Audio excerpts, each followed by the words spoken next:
বাংলাদেশের রাজনীতিতে শেখ পরিবার সবসময় আলোচনার কেন্দ্রবিন্দুতে। 2024 সালের জাতীয় নির্বাচনে তারা কোন আসন থেকে প্রার্থী হয়েছিলেন, কত ভোট পেয়েছিলেন, আজ আমরা তুলে ধরব সেই পূর্ণাঙ্গ চিত্র। এই ভোটের অঙ্ক আপনাকেও ভাবিয়ে তুলবে, আর রাজনীতির অন্দরের বাস্তবতা আরও স্পষ্ট করে দেবে। শেখ হাসিনা 2,49,962 ভোট। শেখ হেলাল 2,19,939 ভোট।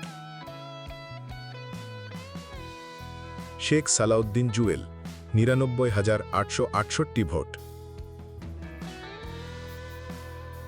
Sheikh Tonmoy 1,82,318 vote.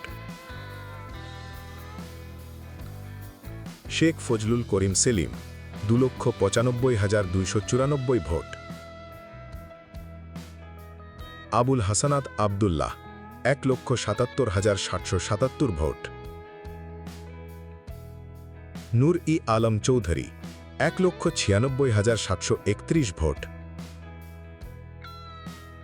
Mujibur Rahman Chowdhury Nixon Chowdhury 1,48,035 vote.